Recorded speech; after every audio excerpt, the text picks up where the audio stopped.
சற்று நேரம் தியானிக்கும்படியாக எடுத்துக்கொண்ட வேத வசனம் கலாத்தியருக்கு எழுதின புஸ்தகம் 6ஆம் அதிகாரம் 10ஆம் வசனத்தை வாசிக்க கேட்போம். ஆகையால் நமக்கு கிடைக்கும் சமயத்துக்கு தக்கதாக யாவருக்கும், விசேஷமாக விசுவாச குடும்பத்தார்களுக்கும் நன்மை செய்ய கடவோம். ஜெபிப்போம். அன்பும் மகா கிருபையும் இரக்கமும் நிறைந்த பரலோக பிதாவே, உம்மை நன்றியுள்ள இருதயத்தோடு ஸ்தோத்தரிக்கிறேன். இந்த ஆசீர்வதிக்கப்பட்ட ஓய்வு நாளின் காலை வேளையிலே தியானிக்கும்படியாக நீர் கொடுத்த வசனத்திற்காக உமக்கு நன்றி செலுத்துகிறேன். இந்த வசனத்தின் மூலமாக நீர் வெளிப்படுத்துகிற சத்தியங்கள் உம்மை பின்பற்றுகிற தேவ ஜனங்களுக்கு ஆசீர்வாதமாக காணப்பட தேவன் தாமே அனுகிரகம் செய்தருளும். இயேசு கிறிஸ்துவின் இன்ப நாமத்தில் ஜெபிக்கிறேன், பரிசுத்தமுள்ள நல்ல பிதாவே, ஆமென். ஆகையால் நமக்கு கிடைக்கும் சமயத்திற்கு தக்கதாக யாவருக்கும், விசேஷமாக விசுவாச குடும்பத்தார்களுக்கும் நன்மை செய்ய கடவோம் என்று அப்போஸ்தலனாகிய பவுல் கலாத்திய சபையாருக்கு எழுதுவதை நாம் படிக்கிறோம். இந்த வசனத்தை நாம் கடந்த வாரத்திலே தியானிக்க ஆரம்பித்தோம். Price the Lord. இந்த வசனத்தை கடந்த வாரத்திலே தியானிக்க ஆரம்பித்த வேளையிலே நாம் ஒரு சத்தியத்தை நாம் கற்றுக்கொண்டோம். அந்த சத்தியம் என்னவென்றால், சபையிலே இருக்கக்கூடிய தேவ பிள்ளைகள், கிறிஸ்துவுக்குள்ளாக நீதிமான்களாக காணப்படுகிறவர்கள் எவ்விதமாக ஜீவிக்கக்கூடாது என்றால், சுய நீதியை உடையவர்களைப் போல வாழக்கூடாது என்பதை நாம் கற்றுக்கொள்கிறவர்களாக இருந்தோம். சுய நீதி உள்ளவர்கள் என்ன செய்ய மாட்டார்கள் என்றால், ஒருவருடைய பாரத்தை மற்றொருவர் சுமக்க வேண்டும் என்கிற சத்தியத்தை உடையவர்களாக ஜீவிக்க மாட்டார்கள். ஆகவே சபையிலே இருக்கக்கூடிய விசுவாசிகள், கிறிஸ்துவுக்குள்ளாக நீதிமான்களாக்கப்பட்டவர்கள், சுய நீதியை உடையவர்களைப் போல வாழாமல் எப்படி காணப்பட வேண்டுமா, ஒருவருடைய பாரத்தை மற்றொருவர் சுமந்து அப்படியே கிறிஸ்துவின் பிரமாணத்தை நிறைவேற்றுகிறவர்களாக இருக்க வேண்டும் என்று கற்றுக்கொண்டோம். அதிலே காணப்படுகிற சத்தியங்களை நாம் விரிவாக கடந்த வாரத்திலே தியானித்தோம். அதற்காக நாம் என்ன செய்தோம்? கலாத்தியர் 6ஆம் அதிகாரம் 1 முதல் 5 வசனங்களை நாம் சிந்திக்கக்கூடியவர்களாக இருந்தோம். இந்த நாளிலே நாம் கலாத்தியர் 6ஆம் அதிகாரம் 6ஆம் வசனத்திலிருந்து 10ஆம் வசனம் வரைக்கும் தியானிக்க போகிறோம். கர்த்தருடைய நாமத்திற்கு மகிமை உண்டாவதாக. இங்கே பவுல் எழுதுகிறாரே, ஆகையால் நமக்கு கிடைக்கும் சமயத்திற்கு தக்கதாக யாவருக்கும், விசேஷமாக விசுவாச குடும்பத்தார்களுக்கும் நன்மை செய்ய கடவோம் என்று எழுதுகிறாரே. இந்த வசனத்திலே காணப்படுகிற இன்னொரு பகுதியை நாம் தியானிக்கும்படியாக 6ஆம் வசனத்திலிருந்து 10ஆம் வசனம் வரைக்கும் நாம் படித்து விளக்கங்களை அறிந்து கொள்ளப் போகிறோம். அப்படி இந்த நாளிலே நீங்கள் செய்தியை கேட்கும்போது எவ்விதமான கருத்துகள் வெளிப்படக்கூடியதாக இருக்கும் என்றால், சபையிலே இருக்கக்கூடிய விசுவாசிகள், சபையிலே இருக்கக்கூடிய குறைவிலே இருக்கக்கூடிய, பற்றாக்குறைவிலே இருக்கக்கூடிய மற்ற விசுவாசிகளுக்கு என்ன செய்ய வேண்டும்? உதவி செய்கிறவர்களாக இருக்க வேண்டும், நன்மை செய்கிறவர்களாக இருக்க வேண்டும். எப்படிப்பட்ட நன்மை செய்ய வேண்டும்? பொருளாதார ஐஸ்வர்யத்தை அவர்கள் நன்மையாக மற்றவர்களுக்கு கொடுக்கிறவர்களாக இருக்க வேண்டும் என்கிற கருத்து வெளிப்படக்கூடியதாக இருக்கும். இன்னொரு கருத்து என்னவென்றால், சபையிலே இருக்கக்கூடிய விசுவாசிகள் சபையிலே உபதேசிக்கிற மேய்ப்பருக்கு, போதகருக்கு பொருளாதார ஐஸ்வர்யத்தை நன்மையாக கொடுக்கிறவர்களாக இருக்க வேண்டும் என்கிற ஒரு கருத்தும் இன்றைக்கு வெளிப்படக்கூடியதாக இருக்கும். அடுத்ததாக, சபையிலே இருக்கக்கூடிய விசுவாசிகள் தங்களுடைய லோக்கல் சர்ச்சுக்கு மட்டும் நன்மை செய்கிறவர்களாக இருக்கக்கூடாது. நம்முடைய சபையை கடந்து முழு உலகத்திலும் தேவ பிள்ளைகள் பற்றாக்குறைவுகளிலே காணப்படலாம். அப்படிப்பட்ட சபைகள் எது என்பதை அறிந்து தேவ ஜனங்கள் என்ன செய்ய வேண்டும்? தங்களுடைய லோக்கல் சர்ச்சுக்கு மட்டும் பொருளாதார ஐஸ்வர்யத்தை நன்மையாக கொடுக்கிறவர்களாக அல்ல, மற்ற பற்றாக்குறைவுகளிலே காணப்படுகிற சபைகள் எங்கே இருக்கிறது என்பதை அறிந்து கொள்ளும் போது அவர்களுக்கு தேவையான பொருளாதார உதவிகளை செய்கிறவர்களாக இருக்க வேண்டும் என்கிற கருத்தும் இந்த நாளிலே வெளிப்படும். அது மாத்திரமல்ல, எல்லாமே விசுவாசிகளுக்கு, போதகர்களுக்கு மட்டும்தான் பொருளாதார ஐஸ்வர்யத்தை உதவியாக நன்மையாக செய்ய வேண்டும் என்றல்ல, காணாமல் போன ஆடுகளைப் போல இருக்கிறவர்கள் உண்டு. அப்படிப்பட்ட ஆத்துமாக்களும் எங்களுக்கு சம்பந்தம் இல்லாதவர்கள் என்று கருதாமல் அவர்களையும் என்ன செய்ய வேண்டும்? கிறிஸ்துவுக்குள்ளாக ரட்சிப்படையும்படியாக, கிறிஸ்துவுக்குள்ளாக நீதிமான்கள் ஆக்கப்படும்படியாக அவர்களுக்கும் வேண்டிய நன்மைகளை பொருளாதார ஐஸ்வர்யமாக கொடுக்க வேண்டும். அதை நாம் இந்த வேத பகுதியிலே விதைத்தல் என்கிற காரியமாக சொல்லப்பட்டிருப்பதை அறிந்து கொள்கிறோம். ஆகவே விதைகளை விதைத்தல் என்பது இந்த வேத பகுதியிலே எதை குறித்து சொல்லப்பட்டிருக்கிறது என்றால், உங்களுக்கு கிடைக்கிற பொருளாதார ஐஸ்வர்யத்தை விதையாக விதைத்து அறுவடையை பெற்றுக்கொள்வதாக சொல்லப்பட்டிருப்பதை நம்மால் அறிந்து கொள்ள முடியும். கர்த்தருடைய நாமத்திற்கு மகிமை உண்டாவதாக. தெய்வ பிள்ளை, இந்த கருத்துகள் தான் இந்த நாளிலே செய்தியிலே வேத வசனங்கள் மூலமாக வெளிப்பட போகிறது. கர்த்தருடைய நாமத்திற்கும் மகிமை உண்டாவதாக. அப்படியானால் வேத புஸ்தகம் முழுவதையும் நீங்கள் படிக்கும்போது ஒருவரை ஒருவர், ஒருவருக்கு ஒருவர், ஒருவரில் ஒருவர் என்கிற வார்த்தைகளை நீங்கள் படித்து அறிந்து கொள்ள முடியும். ஒன் அனதர் என்று சொல்லப்பட்டிருப்பதை முக்கியமான வாக்கியமாக நீங்கள் வேதாகமத்திலே சொல்லப்பட்டிருப்பதை படிக்க முடியும். அப்படியானால் இதிலே தேவன் எதிர்பார்ப்பது என்னவென்றால், ஒரு ஐக்கியத்தை எதிர்பார்க்கிறார். என்ன எதிர்பார்க்கிறார்? ஐக்கியத்தை எதிர்பார்க்கிறார்.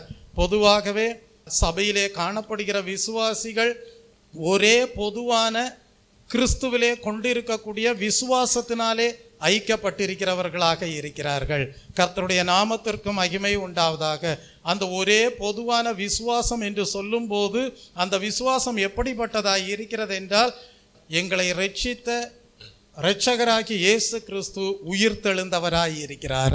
அப்போ உயிர்த்தெழுந்த கிறிஸ்துவோடு நாங்கள் என்ன செய்திருக்கிறோம்? ஐக்கியப்பட்டிருக்கிறோம். அப்ப கிறிஸ்து உயிர்த்தெழுந்தார் என்கிற சத்தியத்தை நாம் விசுவாசித்து ஐக்கியப்பட்டவர்களாக இருக்கிறோம். அப்ப கிறிஸ்துவின் உயிர்த்தெழுதலை குறித்து விசுவாசியாதவர்கள் எவர்களோ அவர்கள் முழுமையான கிறிஸ்துவின் சரீரமாகிய உபதேசத்தை பலவீனப்படுத்தக்கூடியவர்களாக இருக்கிறார்கள். அப்படியானால் முழுமையான கிறிஸ்துவின் சரீரமாகிய சுவிசேஷத்தை நாம் முழுமையாக அங்கீகரிக்கிறபடியால் கிறிஸ்துவின் உயிர்த்தெழுதலையும் விசுவாசிக்கிறவர்களாய் இருக்கிறோம். அதுதான் ஒரே பொதுவான விசுவாசம் என்று நாம் வேதத்திலே படிக்கிறோம். யூதாவின் புஸ்தகம் 3ஆம் வசனத்தை வாசித்து பாருங்கள். பிரியமானவர்களே, பொதுவான ரட்சிப்பை குறித்து உங்களுக்கு எழுதும்படி நான் மிகவும் கருத்துள்ளவனாய் இருக்கையில் பரிசுத்தவான்களுக்கு ஒரு விசை ஒப்புவிக்கப்பட்ட விசுவாசத்திற்காக நீங்கள் தைரியமாய் போராட வேண்டும் என்று உங்களுக்கு எழுதி உணர்த்துவது எனக்கு அவசியமாய் கண்டது என்று அப்போஸ்தலனாகிய யூதா எழுதுகிறார். அதற்கு காரணம் என்ன? சில விசுவாசிகள் விசுவாசத்திலே தடுமாறுகிறவர்களாக இருக்கிறார்கள். இந்த தடுமாற்றம் எதிலே உண்டாகிறது? கிறிஸ்து உயிர்த்தெழுந்தார் என்று போதிக்கப்படுகிற சுவிசேஷத்தை விசுவாசிப்பதிலே உண்டாகிற தடுமாற்றமாக காணப்படுகிறது. அப்ப முழு சரீரமாக காணப்படுகிற சுவிசேஷத்தையும் ஒருவர் அங்கீகரிக்கிறார் என்றால் அவர் கிறிஸ்துவின் உயிர்த்தெழுதலையும் அங்கீகரிக்கிறவராக காணப்பட வேண்டும். கர்த்தருடைய நாமத்திற்கு மகிமை உண்டாவதாக. அப்ப உண்மையான கிறிஸ்தவர்கள் எதற்காக போராட வேண்டும் என்றால், அந்த முழுமையான சரீரமாக காணப்படுகிற சுவிசேஷத்திற்காக என்ன செய்ய வேண்டும்? அது பரிசுத்தவான்களுக்காக ஒப்புவிக்கப்பட்ட விசுவாசம் என்பதை அறிந்து அந்த ஒரே ரட்சிப்பிற்காக என்ன செய்ய வேண்டும்? போராட வேண்டும். அப்படிப்பட்ட விசுவாசிகளாக கூடி இருக்கும் போதுதான் அது சரியான தெய்வீக ஐக்கியமாக காணப்படும். கர்த்தருடைய நாமத்திற்கு மகிமை உண்டாவதாக. இயேசு கிறிஸ்து மரித்தார் என்று விசுவாசிக்கிறோம். ஆனா இயேசு கிறிஸ்து உயிர்த்தெழுந்தார் என்பதை விசுவாசிக்க முடியலன்னு யாராவது சொன்னா அவர்கள் முழு சரீரமாக காணப்படக்கூடிய சுவிசேஷத்தை பலவீனப்படுத்தக்கூடியவர்களாக இருக்கிறார்கள். நாம் அப்படிப்பட்ட ஐக்கியத்திலே காணப்படக்கூடாது. கிறிஸ்து உயிர்த்தெழுந்தார் என்று போதிக்கப்படுகிற முழுமையான சரீரமாக காணப்படுகிற சுவிசேஷத்தை அங்கீகரிக்கக்கூடிய சபையிலே, அதை விசுவாசிக்கிற ஐக்கியத்திலே நாம் காணப்பட வேண்டும். கர்த்தருடைய நாமத்திற்கு மகிமை உண்டாவதாக. அப்படி காணப்படும் போது அந்த சபையாருக்கு கிறிஸ்துவை குறித்து ஒரு முழுமையான அறிவும் உண்டாயிருக்கும். அவருடைய பாடுகளிலேயும் அவர்களுக்கு ஐக்கியம் உண்டாயிருக்கும். அவர்கள் தேவனுடைய பார்வையிலே தேவன் விரும்புகிறபடி பிரியமானவர்களாக ஜீவிப்பார்கள். Price the Lord. பிலிப்பியருக்கு எழுதின புஸ்தகம் 3ஆம் அதிகாரம் 10-11 வசனங்களை வாசிக்கும் போது பிலிப்பிய சபையாருக்கு பவுல் எழுதுகிறார், நான் இயேசுவை குறித்தும் அவருடைய உயிர்த்தெழுதலின் வல்லமையை குறித்தும் அவருடைய பாடுகளின் ஐக்கியத்தை அறிகிறதற்காக எப்படியாயிலும் உயிரோடு எழுந்திருப்பதற்கு தகுதியாகும் படிக்கும் என்று குறிப்பிடுவதை நாம் படிக்கிறோம். அப்படியானால் பவுலுடைய வாஞ்சை எப்படி இருந்தது? இயேசு கிறிஸ்துவை குறித்து அறிய வேண்டும். Price the Lord. தெய்வ பிள்ளையை அந்த முழுமையான அறிவு உண்டாகும் போதுதான் நாம் கிறிஸ்துவுக்குள்ளாக குழந்தைகளாக இருக்க மாட்டோம், கிறிஸ்துவிலே புருஷர்களாக காணப்படுவோம். அந்த அறிவு முதலாவது ஒரு லீடருக்கு இருக்கணும். அந்த லீடருக்கு இருந்தால் தான் தேவன் எதை விரும்புகிறார் என்பதை அறிந்து அந்த லீடர் என்ன செய்ய முடியும்?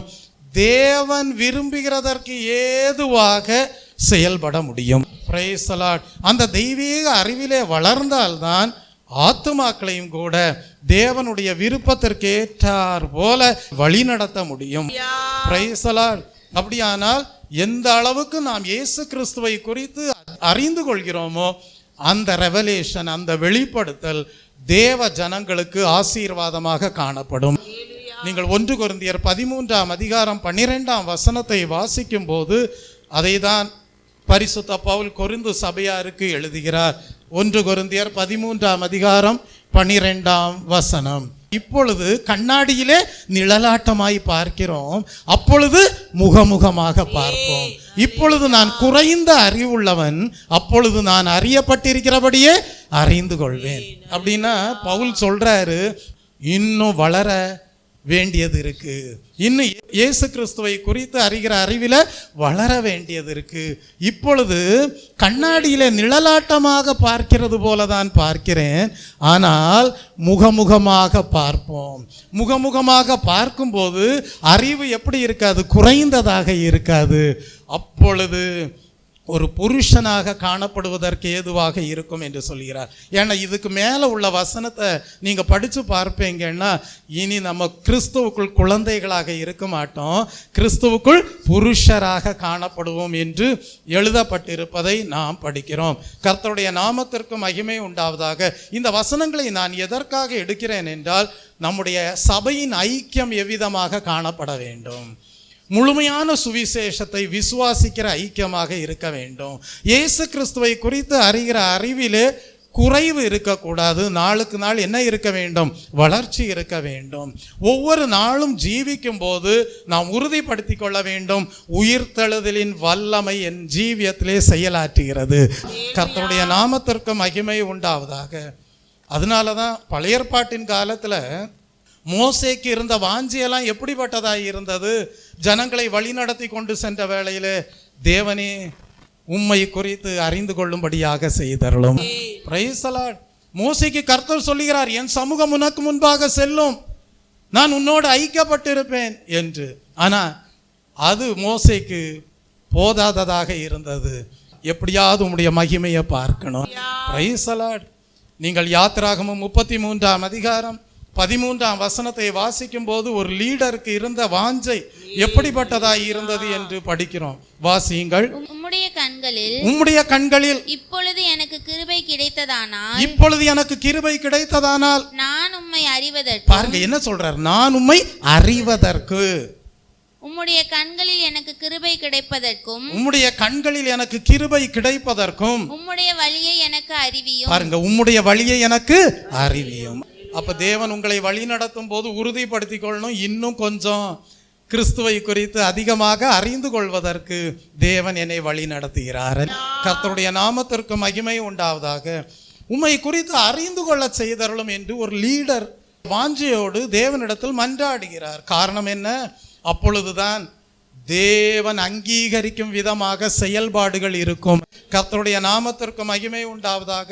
அப்படி தேவன் அங்கீகரிக்கும் வண்ணமாக செயல்படும் போதுதான் ஜனங்களுக்கு அது ஒரு பெனிஃபிட்டாக காணப்படும். Price Lord. அந்த ரெவலேஷன் ஒரு பெனிஃபிட்டாக ஜனங்களுக்கு காணப்படும். நாங்கள் சரியான ஒரு லீடருக்கு கீழாக இருக்கிறோம். கர்த்தருடைய நாமத்திற்கு மகிமை உண்டாவதாக. தெய்வ ஜனமே, அப்படியானால் ஐக்கியம், சபை கூடி வருதல் எவ்விதமாக காணப்பட வேண்டும்?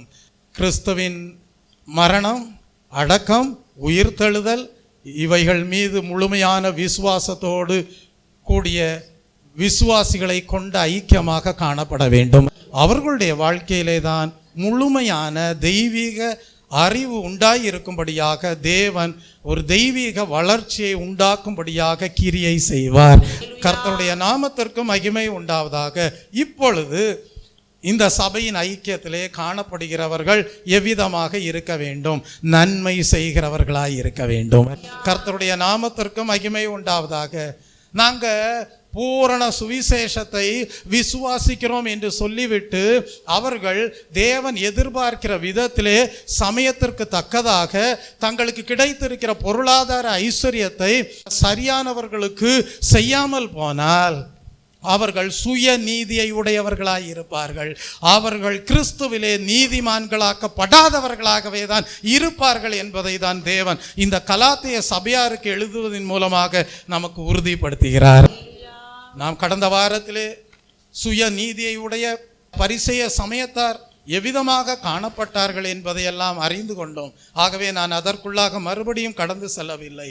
நாம் எவ்விதமாக நன்மை செய்ய வேண்டும், எவ்விதமாக விதைக்க வேண்டும் என்பதை குறித்து வசனத்தை சுட்டிக்காட்ட விரும்புகிறேன். கர்த்தருடைய நாமத்திற்கு மகிமை உண்டாவதாக. அப்போ இதுவரைக்கும் நீங்கள் ஐக்கியத்தில், பாடுகளிலே ஐக்கியம், ஒருவருடைய பாரத்தை ஒருவர் சுமப்பதிலே ஐக்கியம் என்பதையெல்லாம் அறிந்திருக்கலாம். ஆனால் இன்னைக்கு தேவன் உங்களுக்கு கற்றுக்கொள்ள வைக்கிற காரியம் என்னவென்றால் நன்மை செய்வதிலே, பகிர்ந்து கொடுப்பதிலே ஐக்கியம். கர்த்தருடைய நாமத்திற்கு மகிமை உண்டாவதாக. இந்த பொருளாதார ஐஸ்வர்யத்தை பகிர்ந்து கொடுப்பதிலே ஐக்கியம், அந்த ஐக்கியத்தை குறித்து கிரேக்க வார்த்தை என்ன சொல்லப்பட்டிருக்கிறது என்றால் கொயினோனியா, KOINONIA, கொயினோனியா. அப்படியானால் பொருளாதார ஐஸ்வர்யத்தை பொதுவாக வைத்து குறைவுபட்டவர்கள் அந்த நன்மையை பெற்றுக்கொள்வதற்கு ஏதுவாக கொண்டிருக்கக்கூடிய ஐக்கியம். கர்த்தருடைய நாமத்திற்கு மகிமை உண்டாவதாக. நீங்கள் சபையின் ஆரம்ப காலத்தை எடுத்துக்கொள்வீர்கள் என்றால் ஆரம்ப காலத்திலிருந்தே பகிர்ந்து கொடுத்தல் என்பது கிறிஸ்தவ அனுபவத்தின் ஒரு அடையாளமாகவே இருந்திருக்கிறது. கர்த்தருடைய நாமத்திற்கு மகிமை உண்டாவதாக. அப்போஸ்தலர் 2ஆம் அதிகாரம் 41 முதல் 47ஆம் வசனம் வரைக்கும் படிக்கும்போது அங்கே பரிசுத்த ஆவியை பெற்றுக்கொண்ட பிறகு பேதுரு பிரசங்கம் பண்ணுகிறார். அந்த பிரசங்கத்தை கேட்ட வேளையிலே ஜனங்கள் எல்லாரும் என்ன செய்கிறார்கள்? ரட்சிக்கப்படுகிறார்கள். அதை தான் இங்கே படிக்கிறோம். அவனுடைய வார்த்தையை சந்தோஷமாய் ஏற்றுக்கொண்டவர்கள் என்ன செய்தார்கள்? ஞானஸ்நானம் பெற்றார்கள். அன்றைய தினம் ஏறக்குறைய 3000 பேர் சேர்த்து கொள்ளப்பட்டார்கள். அவர்கள் அப்போஸ்தலருடைய உபதேசத்திலும் அந்யோன்யத்திலும் அப்பம் பிட்குதலிலும் ஜபம் பண்ணுதலிலும் உறுதியாய் தரித்திருந்தார்கள். எல்லாருக்கும் பயம் உண்டாயிற்று. அப்போஸ்தலர்களாலே அநேக அற்புதங்களும் அடையாளங்களும் செய்யப்பட்டது. விசுவாசிகள் எல்லாரும் ஒருமித்து இருந்து சகலத்தையும் பொதுவாய் வைத்து அனுபவித்தார்கள். அப்ப ஆதி சபையின் ஐக்கியத்திலேயே பகிர்ந்து கொடுத்தல் என்பது ஒரு கிறிஸ்தவ அனுபவமாக இருந்திருக்கிறது என்பதை நாம் அடையாளப்படுத்த முடிகிறது. கர்த்தருடைய நாமத்திற்கு மகிமை உண்டாவதாக. நான் கிறிஸ்துவோடு ஐக்கியப்பட்டிருக்கிறேன், நான் கிறிஸ்துவின் பாடுகளோடு ஐக்கியப்பட்டிருக்கிறேன், கிறிஸ்துவை குறித்த முழுமையான சுவிசேஷத்தில் ஐக்கியப்பட்டிருக்கிறேன் என்று சொல்லிவிட்டு பகிர்ந்து கொடுப்பதிலே ஐக்கியம் இல்லாமல் இருப்பீர்களானால் எங்கேயோ சுயநீதி செயலாற்றி கொண்டிருக்கிறது என்பதை தேவன் அறிந்து கொள்ள வைக்கிறார். இந்த நாளிலே செய்தியை கேட்ட பிறகு அந்த சுயநீதிக்குரிய காரியங்கள் அகன்று போவதாக. கிறிஸ்துவுக்குள்ளாக உண்மையாகவே நாங்கள் நீதிமான்களாக்கப்பட்டவர்கள் என்பதை வெளிப்படுத்தி ஜீவிப்பீர்களாக. கர்த்தருடைய நாமத்திற்கு மகிமை உண்டாவதாக. தெய்வ பிள்ளையே, அதனால தான் அப்போஸ்தலனாகிய பவுல் தனக்கு உண்டாயிருந்த ஊழியத்தை குறித்து குறிப்பிடும் போதும் கூட எழுதுவார். கலாத்தியர் 2ஆம் அதிகாரம் 9, 10 வசனங்களை வாசிக்கும் போது குறிப்பிடுகிறார். என்ன குறிப்பிடுகிறார் தெரியுமா? பேதுரு, யாக்கோபு, யோவான் இவங்களுக்கெல்லாம் தேவன் கொடுத்திருக்கிற கிருபை எப்படிப்பட்டதுன்னா, யூதர்கள் மத்தியில் விருத்த சேதனம் பண்ணப்பட்டவர்கள், எழுத்தின்படியான விருத்த சேதனம் பண்ணப்பட்டவர்கள் மத்தியில் ஊழியம் செய்யும்படியான கிருபையை அவர்கள் பெற்றிருக்கிறார்கள். ஆனால் நாங்களோ என்று எழுதுகிறார். நாங்கள் என்று சொல்வது யாரை? பவுல் தன்னையும் பர்னபாவையும் குறித்து எழுதும்போது சொல்லுகிறார், எங்களுக்கோ ஊழியம் யார் மத்தியிலே வைக்கப்பட்டிருக்கிறது? புறஜாதியார் மத்தியில் வைக்கப்பட்டிருக்கிறது. அதனால நாங்கள் எங்களுக்கு கிடைத்த கிருபையின்படி நானும் பர்னபாவும், பவுல் சொல்லுகிறார், தானும் பர்னபாவும் புறஜாதிகள் மத்தியில் ஊழியம் செய்ய போவதாக குறிப்பிடும் போது அங்கே முக்கியமாக ஒரு காரியத்தை எழுதுகிறார். அது என்னன்னா, நாங்கள் புறஜாதியார் மத்தியில் ஊழியம் செய்ய போவதினால ஏதோ விருத்த சேதனம் பண்ணப்பட்ட யூதர்கள் மத்தியில் பேதுருவே, யாக்கோபே, யோவானே, நீங்கள் செய்கிற ஊழியத்தில் எங்களுக்கு ஐக்கியமே இல்லை என்று நினைத்து விடாதீர்கள். அதில் எங்களுக்கும் ஒரு ஐக்கியம் இருக்கு. அந்த ஐக்கியம் எப்படிப்பட்டது என்றால், நீங்கள் ஊழியம் செய்யும் போது அந்த விசுவாசிகள் மத்தியிலே உண்டாகி இருக்கக்கூடிய தரித்திரம், பற்றாக்குறைகள், அவைகளையெல்லாம் நான் அறியும் போது அவர்களுக்கு புறஜாதிகள் மத்தியில் இருந்தும் உதவி செய்வதற்கு ஏதுவாக பகிர்ந்து கொடுக்க ஐக்கியப்பட்டிருக்கிறேன் என்று எழுதுகிறார். கர்த்தருடைய நாமத்திற்கு மகிமை உண்டாவதாக. வாசியுங்கள். எனக்கு அளிக்கப்பட்ட கிருபையை அறிந்தபோது தூண்களாக எண்ணப்பட்ட யாக்கோபும் கேபாவும் யோவானும் தாங்கள் விருத்த சேதனம் உள்ளவர்களுக்கும் நாங்களோ புறஜாதிகளுக்கும் பிரசங்கிக்கும்படி அந்யோன்ய ஐக்கியத்திற்கு அடையாளமாக எனக்கும் பர்னபாவுக்கும் வலது கை கொடுத்து தரித்திரரை நினைத்து கொள்ளும்படிக்கு மாத்திரம் சொன்னார்கள். பார்த்தீங்களா? வெவ்வேறு விதமான ஜனங்களின் மத்தியிலே ஊழியம் இருந்தாலும் ஆனால் ஒரு ஐக்கியம் இருக்கிறது. Price the Lord. அந்த ஐக்கியம் எப்படிப்பட்டது? எங்கே தரித்திரர் இருக்கிறார்களோ அந்த தரித்திரருக்கு பொருளாதார ஐஸ்வர்யத்தை பகிர்ந்து கொள்வதிலே உண்டாய் இருக்கக்கூடிய ஒரு தெய்வீக ஐக்கியம். இதுதான் ஆதி சபை உண்டாக்கப்பட்ட நாட்களிலிருந்தே ஒரு கிறிஸ்தவ அனுபவமாக பகிர்ந்து கொடுப்பதிலே ஐக்கியம் உண்டாயிருப்பதற்கு ஏதுவான ஒரு சத்தியமாக நாம் வேதத்திலே அறிந்து கொள்கிறோம். கர்த்தருடைய நாமத்திற்கு மகிமை உண்டாவதாக. தெய்வ பிள்ளையே, அதுபோலதான் நாம் மக்கதோனியா நாட்டு சபையை குறித்து நாம் வேதத்திலே படிக்கிறோம். அவர்களுக்கு விசேஷித்த கிருபை இருந்ததாம். எப்படிப்பட்ட விசேஷித்த கிருபை இருந்தது? அவர்கள் மிகவும் தரித்திரர்களாக இருந்தாலும் கூட அதன் மத்தியில் தேவையானவர்களுக்கு என்ன செய்யக்கூடியவர்களாக இருந்தார்கள்? நன்மை செய்யக்கூடியவர்களாக இருந்தார்கள். 2 கொரிந்தியரின் புஸ்தகம் 8ஆம் அதிகாரம் 1 முதல் 4 வசனங்களை வாசித்து பாருங்கள். அப்படியானால் புதிய ஏற்பாட்டில் பல முறை கொயினோனியா என்கிற வார்த்தை குறிப்பிடுவதற்கு ஏதுவாக இருக்கிறது. அது எல்லாமே பொருளாதார ஆசீர்வாதங்களை பகிர்ந்து கொடுப்பதையே குறிக்கக்கூடியதாக இருக்கிறது. கர்த்தருடைய நாமத்திற்கு மகிமை உண்டாவதாக. 2 கொரிந்தியர் 8ஆம் அதிகாரம் 1 முதல் 3 வசனங்கள். அன்றியும் சகோதரரே, பவுல் கொரிந்து சபையாருக்கு எழுதுகிறார், அன்றியும் சகோதரரே, மக்கதோனியா நாட்டு சபைகளுக்கு தேவன் அளித்த கிருபையை உங்களுக்கு அறிவிக்கிறோம்.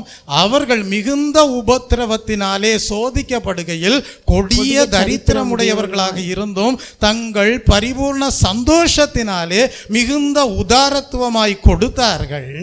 மேலும் அவர்கள் தங்கள் திராணிக்கு தக்கதாகவும் தங்கள் திராணிக்கு மிஞ்சியும் கொடுக்க தாங்களே மனதுள்ளவர்களாய் இருந்தார்கள் என்பதற்கு நான் சாட்சியாய் இருக்கிறேன் என்று குறிப்பிடுகிறார். Price the Lord. அப்ப இந்த வசனங்களை எல்லாம் நீங்க படிக்கும்போது கிறிஸ்துவிலே நீதிமான்களாக்கப்பட்டிருக்கிற நீங்கள் எவ்விதமாக காணப்பட வேண்டும் என்பதை அறிந்து கொள்ள வைக்கிறது. நாம் பகிர்ந்து கொடுப்பதிலே ஐக்கியமுடையவர்களாக காணப்பட வேண்டும். அப்பொழுதுதான் அப்போஸ்தலர்களாலே சாட்சி பெற்றவர்களாக இருப்பீர்கள். கர்த்தருடைய நாமத்திற்கு மகிமை உண்டாவதாக. தெய்வ பிள்ளையை, எபிரேயருக்கு எழுதின புஸ்தகம் 13ஆம் அதிகாரம் 16ஆம் வசனத்தை வாசிக்கும் போது, அன்றியும் நன்மை செய்யவும் தான தர்மம் பண்ணவும் மறவாதிருங்கள். இப்படிப்பட்ட பலிகளின் மேல் தேவன் பிரியமாயிருக்கிறார். தேவன் எப்படி இருக்கிறாராம்? பிரியமாய் இருக்கிறாராம். அப்ப தெய்வ பிள்ளையே, நன்மை செய்வது, காணாமல் போனவர்களை ரட்சிப்பிற்குள்ளாக கொண்டு வரும்படியாக, கிறிஸ்துவுக்குள்ளாக நீதிமான்களாக காணப்படும்படியாக அவர்களுக்கு தேவையான தான தர்மம் செய்வது, இரக்கம் காட்டுவது, இதெல்லாம் ஒரு உண்மையான ஆவிக்கேற்ற பலிகளாக இருக்கிறது. அப்ப தேவனிடத்தில் நன்மையை பெற்ற தேவ ஜனங்களே, நீங்கள் மற்றவர்களுக்கு, விசுவாசிகளுக்கு, தேவைப்படுகிறவர்களுக்கு பகிர்ந்து கொடுக்க வேண்டும் என்கிற மனதுடனே கூட தான் பவுல் அப்போஸ்தலன் கலாத்திய சபையாருக்கு அறிவுரை கூறுகிறார். இப்பொழுது கலாத்தியர் 6ஆம் அதிகாரம் 6ஆம் வசனத்தை வாசியுங்கள். ஒருவருக்கொருவர் பகிர்ந்து கொடுக்க வேண்டும் என்று குறிப்பிடக்கூடியவராக இருக்கிறார். மேலும் திருவசனத்தில் உபதேசிக்கிறவனுக்கு சகல நன்மைகளிலும் என்ன செய்ய வேண்டும்? பகிர்ந்து கொடுக்க வேண்டும் என்று குறிப்பிடக்கூடியவராக இருக்கிறார். தெய்வ பிள்ளையை, இப்பொழுது நான் உங்கள்கிட்ட ஒரு கேள்வி கேட்குறேன். சபையில் போதிக்கிறவங்களுக்கு, சபையில் உபதேசிக்கிறவங்களுக்கு, மெய்ப்பர்களுக்கு நீங்கள் என்ன செய்ய வேண்டுமா? உங்கள் பொருளாதார ஐஸ்வர்யத்தை பகிர்ந்து கொடுக்க வேண்டுமா? ஏன் கொடுக்க வேண்டும்? ஒரு கேள்வி சொல்ல முடியுமா? ஏன் கொடுக்க வேண்டும்? ஏன்னா ஒரு ஆன்சர் இல்லாமல் நீங்கள் அதை கடைபிடிக்கக்கூடாது. ஏன் கொடுக்க வேண்டும்? போதிக்கிறவருக்கு ஏன் கொடுக்கணும்? உபதேசிக்கிறவனுக்கு ஏன் கொடுக்கணும்? ஏன் அப்படின்னா, போதிக்கிறவர், உபதேசிக்கிறவர், மெய்ப்பர், போதகர், அவர் என்ன செய்கிறார் என்றால் உங்களுக்கு ஞான நன்மைகளை விதைக்கிறார். எதை கொடுக்கிறார்? ஞான நன்மைகளை கொடுக்கிறார். அது ரொம்ப விலையேற பெற்றது. உங்கள் ஆவிக்குரிய வாழ்க்கைக்கு மிகவும் விலையேற பெற்றது. பரலோக ராஜ்யத்திற்கு தகுதி அடைவது மிகவும் விலையேற பெற்றது. ரட்சிப்படைவது மிகவும் விலையேற பெற்றது. உங்களை தேவனை குறித்து அறிகிற அறிவிலே வளர்த்துவிப்பது மிகவும் விலையேற பெற்றது. அப்ப அந்த ஞான நன்மையை போதிக்கிறவர், உபதேசிக்கிறவர், மெய்ப்பர், போதகர் நல்ல வேலையாக செய்கிறபடியால் நீங்கள் அவருக்கு, உபதேசிக்கிறவருக்கு பொருளாதார ஐஸ்வர்யத்தை கொடுப்பது சரீர நன்மையாகவே இருக்கிறது. அப்ப நீங்க கொடுக்கிறது சாதாரணமானது தான், ஆனா அவர் விதைக்கிறது விலையேற பெற்றது. Price the Lord. அப்ப போதிக்கிறவர் விலையேற பெற்ற ஞான நன்மைகளை உங்களுக்கு கொடுக்கிறபடியால் நீங்கள் என்ன செய்ய வேண்டும்? உங்களுடைய பொருளாதார ஐஸ்வர்யத்தை சரீர நன்மையாக அவருக்கு கொடுக்க வேண்டும். கர்த்தருடைய நாமத்திற்கு மகிமை உண்டாவதாக. நீங்கள் ரோமருக்கு எழுதின புஸ்தகம் 15ஆம் அதிகாரம் 27ஆம் வசனத்தை வாசியுங்கள். இப்படி செய்வது நல்லதென்று எண்ணினார்கள். இப்படி செய்கிறதற்கு அவர்கள் கடனாளிகளாயும் இருக்கிறார்கள். பாருங்க என்னன்னு எழுதப்பட்டிருக்கிறது. அவர்கள் கடனாளிகளாயும் இருக்கிறார்கள். எப்படி என்றால் புறஜாதியார் அவர்களுடைய ஞான நன்மைகளில், பாருங்க, பரிசுத்தவான்களுடைய ஞான நன்மைகளில் பங்கு பெற்றிருக்க சரீர நன்மைகளால் அவர்களுக்கு உதவி செய்ய இவர்கள் கடனாளிகளாய் இருக்கிறார்களே. அப்ப நீங்க கடனாளிகளாக இருக்கக்கூடாது, அந்த கடனை தீர்த்திரணும். Price the Lord.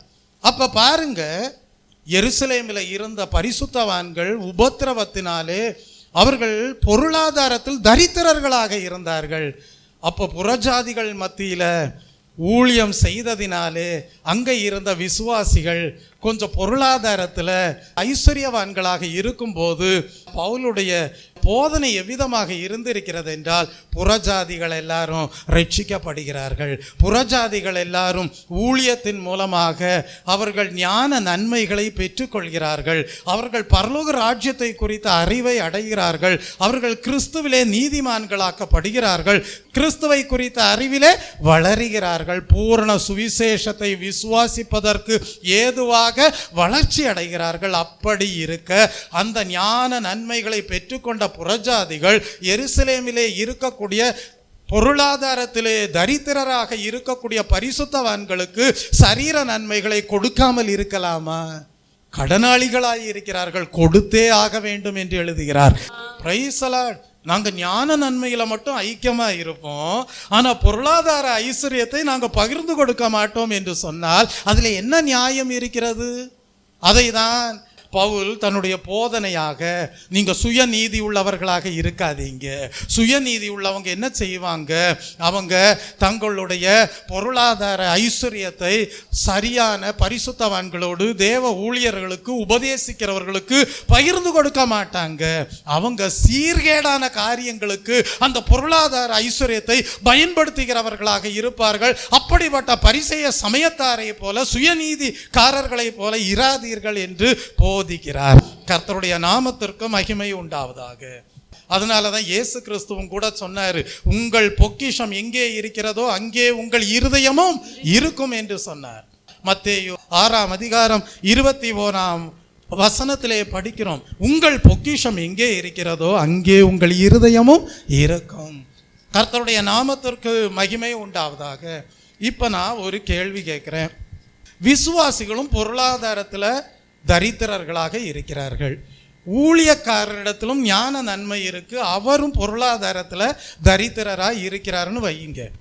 இப்படிப்பட்ட ஒரு சூழ்நிலையில ஊழியக்காரர் என்ன செய்வார்?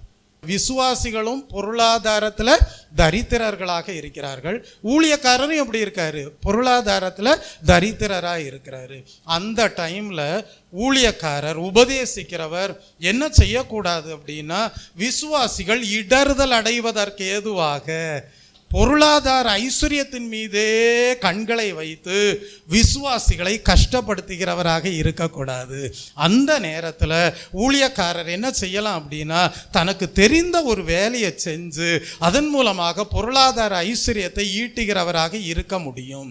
அதனால தான் பவுல் தன்னுடைய சொந்த கைகளினாலே வேலை செய்து விசுவாசிகளுக்கு இடையூறு பொருளாதார ஐஸ்வர்யத்து நிமித்தமாக வராதபடி, அவர்கள் ரட்சிப்பை இழந்து போகாதபடி, அவர்களுக்கு இடையூறாதபடி சில நேரங்களிலே தனக்கு தெரிந்த வேலையை செய்து பொருளாதார தேவைகளை சந்திக்கக்கூடியவராக இருந்தார். கர்த்தருடைய நாமத்திற்கு மகிமை உண்டாவதாக.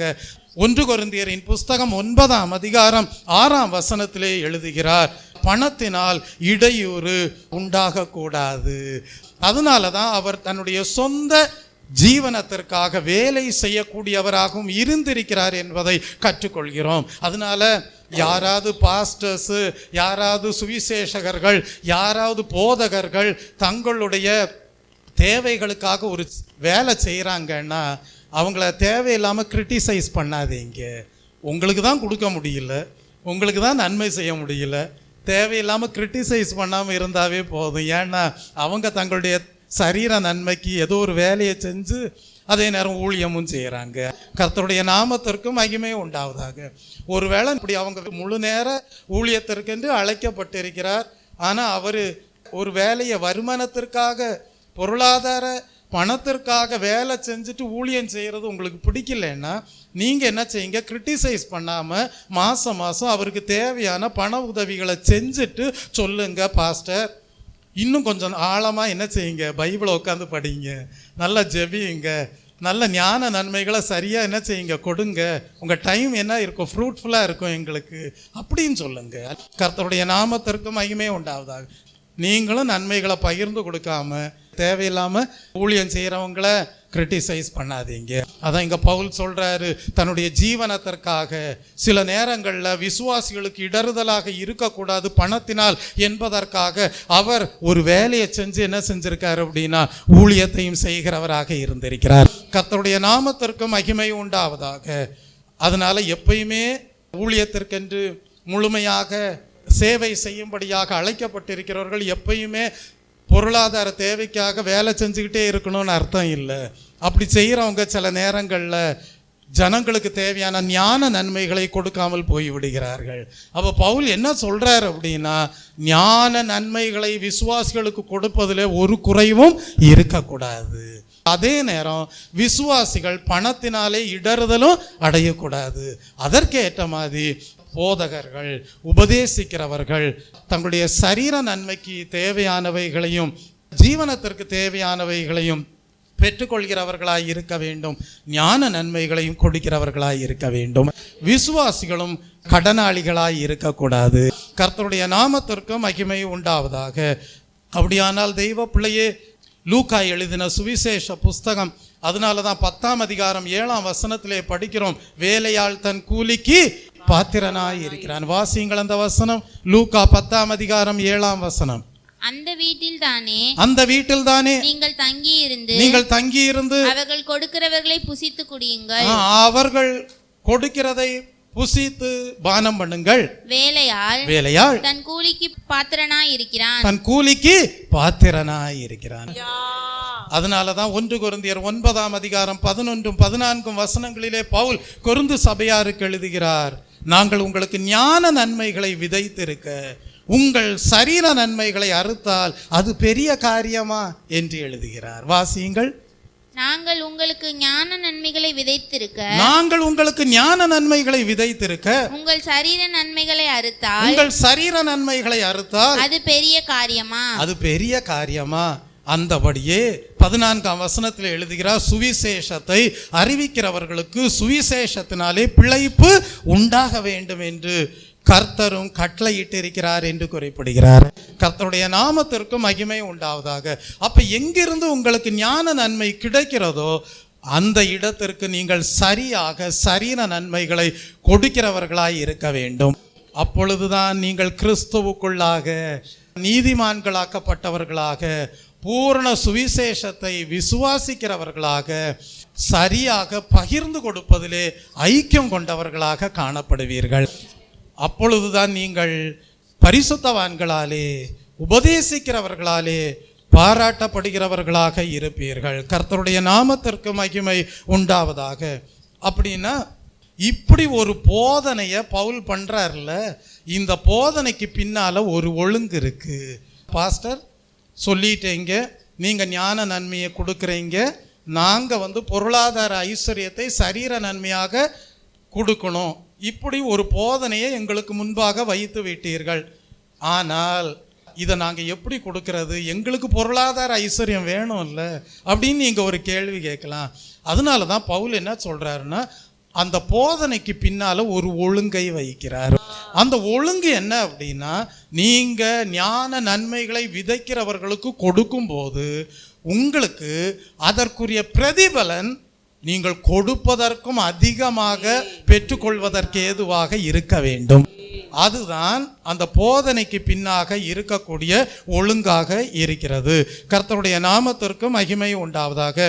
அதை நாம் படித்து அறிந்து கொள்ளலாம்.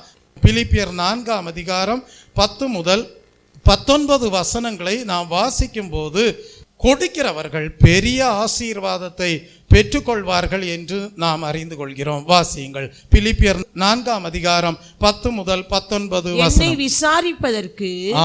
என்னை விசாரிப்பதற்கு நீங்கள் இப்பொழுது மறுபடியும் மனம் மலர்ந்தபடியினாலே கர்த்தருக்குள் மிகவும் சந்தோஷப்பட்டேன்.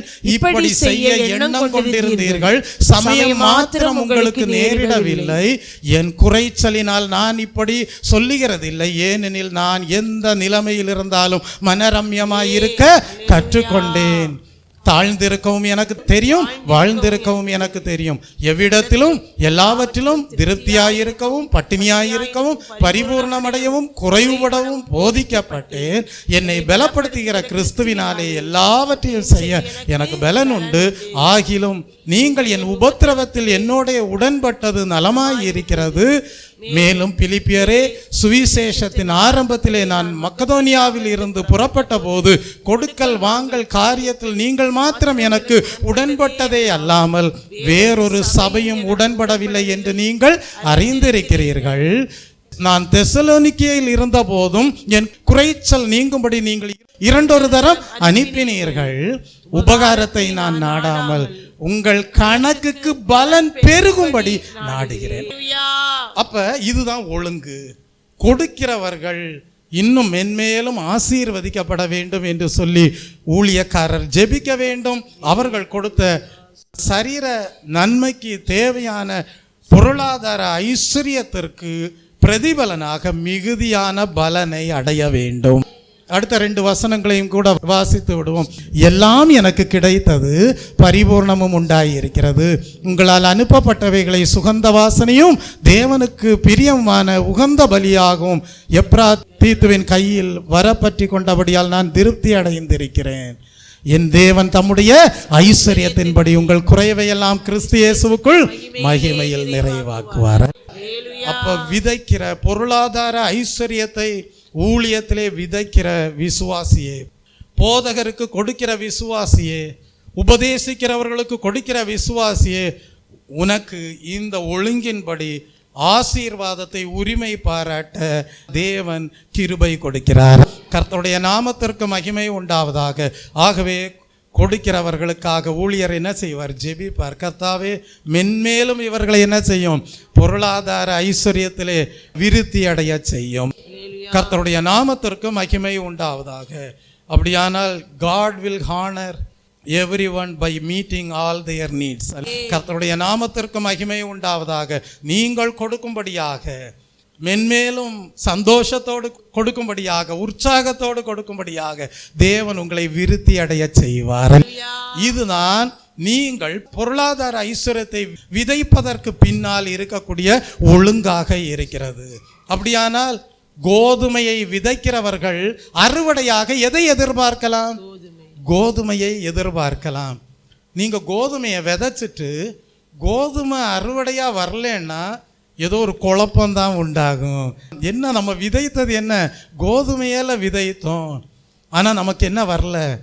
அறுவடை கோதுமையா வரலையே அப்படின்னு உங்களுக்கு ஒரு குழப்பம் உண்டாகும். தெய்வ பிள்ளையே, நீங்கள் கோதுமையை விதைத்தால் என்னதான் வரும்? கோதுமை தான். சில சபைகள் ப்ராஸ்பரிட்டியை மட்டும் என்ன செய்வார்கள்? பேசுவார்கள். ஏன்? அவங்களுடைய எண்ணம் என்னன்னா, நாங்கள் பொருளாதாரத்தை குறித்தே பேசி விதைக்கிறோம், அதனால பொருளாதாரமே எங்களுக்கு என்னவா வரும்? அறுவடையா வரும். ஆனால் அப்படி மட்டும் போதித்தால் அங்கே பூரண சுவிசேஷமாகிய கிறிஸ்துவின் முழு சரீரத்தின் உபதேசத்திலும் ஜனங்களுக்கு என்ன இருக்காது? விசுவாசம் இருக்காது.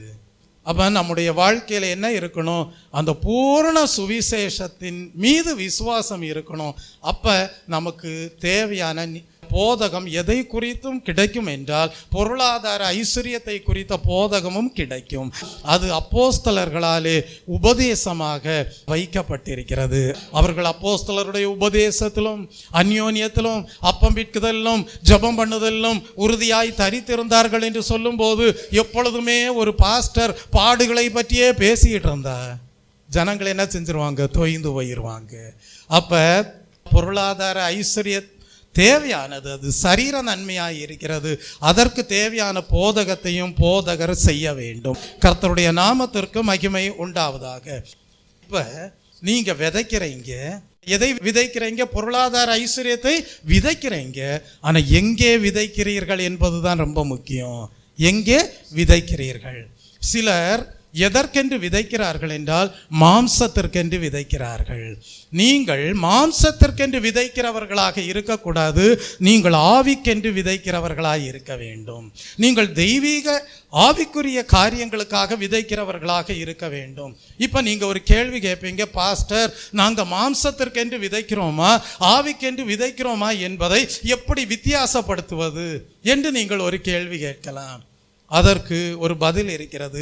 கிறிஸ்துவானவர் உங்களுக்குள்ளே உருவாகும்படி கர்ப்ப வேதனை படுகிறேன் என்று அப்போஸ்தலனாகிய பவுல் எழுதுகிறாரே. எப்படி? கிறிஸ்துவானவர் உங்கள் உள்ளத்திலே உருவாகும் அளவு என்ன செய்கிறேன்? கர்ப்ப வேதனை படுகிறேன் என்று எழுதுகிறாரே. அப்படி எந்த ஊழியக்காரர் கிறிஸ்துவானவர் உங்கள் உள்ளத்திலே உருவாகும்படியாக மனம் திரும்புதலை குறித்து, பாவ மன்னிப்பை குறித்து, முழுக்கு ஞான ஸ்நானத்தை பற்றி, பரிசுத்தாவின் அபிஷேகத்தை பற்றி, வேறுபாட்டின் ஜீவியத்தை பற்றி, பரிசுத்தமாகுதலை குறித்து, கிறிஸ்துவின் வருகையின் நாளை குறித்து, கிறிஸ்துவின் பாடுகளிலே ஐக்கியத்தை குறித்து பூரண சுவிசேஷத்தை அறிவிக்கிறவராக எந்த சபை காணப்படுகிறதோ, எந்த சபை போதகர் காணப்படுகிறாரோ, எந்த உபதேசியார் காணப்படுகிறாரோ அவர்தான் சரியாக சபையை ஆவிக்குரிய நோக்கத்தோடு தேவனுக்கு பிரியமான விதத்தில் செயல்படும்படியாக தேவனே உம்மை குறித்து இன்னும் அறிந்து கொள்ள செய்தருளும் என்று சொல்லி ஜெபித்து சபையை வழிநடத்தக்கூடியவராக சரியான ஒரு லீடராக காணப்படுகிறார். கர்த்தருடைய நாமத்திற்கு மகிமை உண்டாவதாக. ஏற்கனவே சொன்னேனே, மோசேயை போல உம்மை அறிந்து கொள்ள செய்தருளும். அப்படி போதிக்கிற சபையிலே நீங்கள் விதைக்கிறீர்கள் என்றால் நீங்கள் ஆவிக்கென்று விதைக்கிறீர்கள். Price the Lord. ஆனால் சில இடங்கள் இருக்கலாம். எப்படி என்றால் அவர்கள் சுய நீதியை உடையவர்களாக இருப்பார்கள். அவங்க என்ன போதிப்பாங்க? பரவாயில்ல, நாளைக்கும் பாவம் செய்றியா, கடவுள் என்ன செய்வார்? மன்னிப்பார்.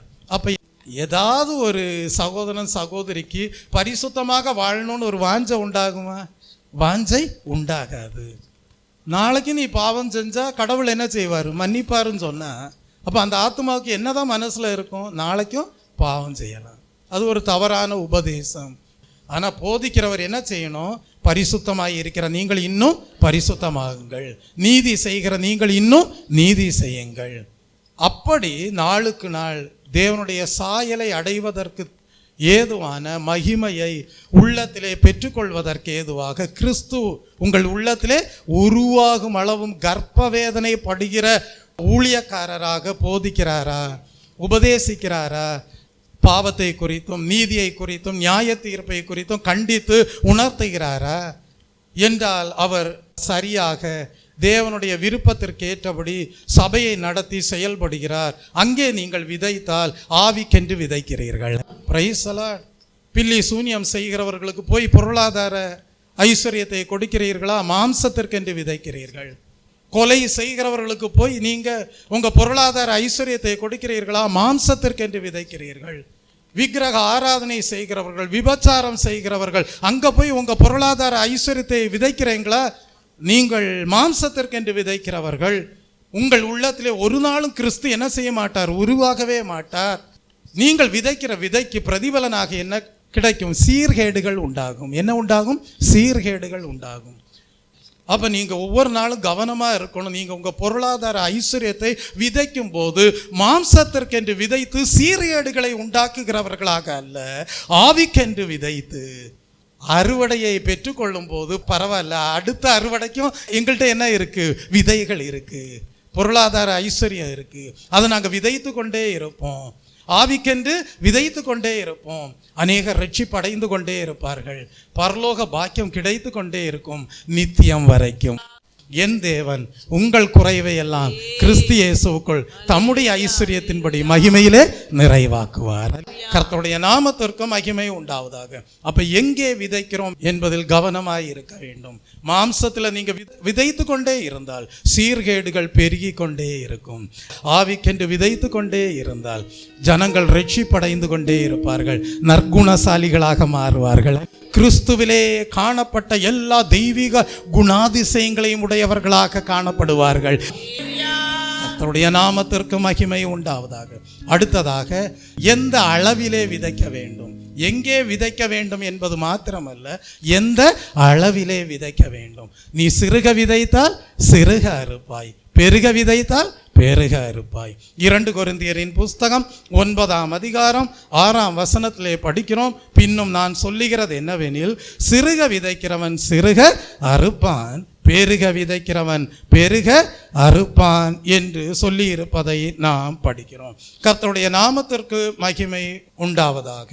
அப்படியானால் தெய்வ பிள்ளையே, பவுலெல்லாம் தியாகம் பண்ணி பாடுபட்டு சில நேரங்களில் விசுவாசிகளையும் கஷ்டப்படுத்தக்கூடாதுன்னு சொல்லி, அவங்க பணத்தினால இடறுதல் அடைந்து விடக்கூடாது என்று சொல்லி அவரே வேலை செஞ்சு அப்படியெல்லாம் தியாகம் பண்ணி ஊழியம் செய்கிறவராக இருந்திருக்கிறார்.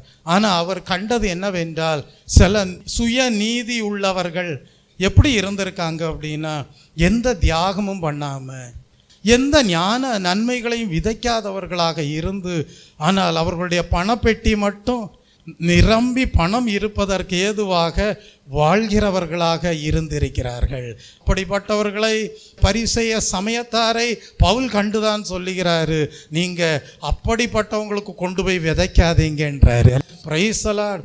அவங்க எல்லாம் உண்மையாகவே ஞான நன்மைகளை விதைக்கிறவர்களுக்கு உபத்திரவம் கொடுக்கிறவர்களாக இருக்கிறார்கள் என்று குறிப்பிடுகிறார். வாசியுங்கள் 2 கொரிந்தியரின் புஸ்தகம் 11ஆம் அதிகாரம் 20ஆம் வசனத்தை வாசியுங்கள். 2 கொரிந்தியர் 11ஆம் அதிகாரம் 20ஆம் வசனம். ஒருவன் உங்களை சிறையாக்கினாலும், பாருங்க, ஒருவன் உங்களை சிறையாக்கினாலும், ஒருவன் உங்களை பட்சித்தாலும், ஒருவன் உங்களை பட்சித்தாலும், ஒருவன் உங்களை கைவசப்படுத்தினாலும், ஒருவன் உங்களை கைவசப்படுத்தினாலும், ஒருவன் தன்னை உயர்த்தினாலும் ஒருவன் உங்களை முகத்தில் அறைந்தாலும் சகித்திருக்கிறீர்களே. இப்படியெல்லாம் பாடுபடுத்துகிறவர்களாக இருந்திருக்கிறார்கள். ஆனா உண்மையான அப்போஸ்தலர்களோ தியாகம் பண்ணி பாடுபட்டு ஞான நன்மைகளை விதைக்கிறவர்களாக இருந்திருக்கிறார்கள். ரெண்டு கூட்டத்தாருடைய செயல்பாடுகளிலே உண்டாயிருக்கக்கூடிய வித்தியாசத்தை பாருங்கள். உண்மையான அப்போஸ்தலர்கள் பாடுபடுகிறார்கள், தியாகம் பண்ணுகிறார்கள், விசுவாசிகளை கஷ்டப்படுத்தக்கூடாது என்கிற எண்ணத்தோடு பணத்தினாலே அவர்கள் இடறுதல் அடைந்து விடக்கூடாது என்று சொல்லி வேலை செய்கிறார்கள். ஆனால் சுய நீதியுடையவர்கள் எப்படி இருக்கிறாங்க? சிறையாக்குகிறவர்களாக இருக்கிறார்கள், பட்சிக்கிறவர்களாக இருக்கிறார்கள், கைவசப்படுத்துகிறவர்களாக இருக்கிறார்கள், தங்களையே உயர்த்துகிறவர்களாக இருக்கிறார்கள், முகத்திலே அறைகிறவர்களாக இருக்கிறார்கள். இந்த ரெண்டு கூட்டத்தாருடைய வித்தியாசத்தையும் முன்னிறுத்தி விட்டு பவுல் சொல்றாரு, நீங்க என்ன செய்யுங்க அப்படின்னா சரியான இடத்துல விதையுங்கள், சரியாக ஞான நன்மைகளை கொடுக்கிற இடத்துல விதையுங்க.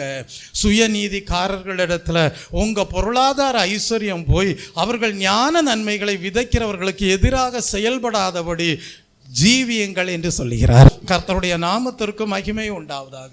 அது மட்டும் இல்லை, நீங்கள் எந்த அளவில் விதைக்கிறீங்களோ அந்த அளவில் தான் நீங்கள் என்ன எடுப்பீங்க? அறுவடை செய்வீர்கள் என்று குறிப்பிடுகிறார். இப்பொழுது நீங்கள் கலாத்தியர் 6ஆம் அதிகாரம் 6, 7, 8, 9 வசனங்களை வாசிக்கும் போது அப்படி நீங்கள் சரியான இடத்திலே விதைத்து, சரியான அளவிலே விதைத்து, சரியான ஒழுங்கின்படி தேவனிடத்திலிருந்து மிகுதியான பலனை பொருளாதார ஐஸ்வர்யமாகவும் பெற்றுக்கொள்ளும் போது தேவன் உங்களுக்கு ஒரு வாக்குத்தத்தம் கொடுக்கிறார். மேலும் திருவசனத்தில் உபதேசிக்கிறவனுக்கு சகல நன்மைகளிலும் பகிர்ந்து கொடுக்க கடவன். மோசம் போகாதிருங்கள். தேவன் தம்மை பரியாசம் பண்ண விட்டார். மனுஷன் எதை விதைக்கிறானோ அதையே அறுப்பான்.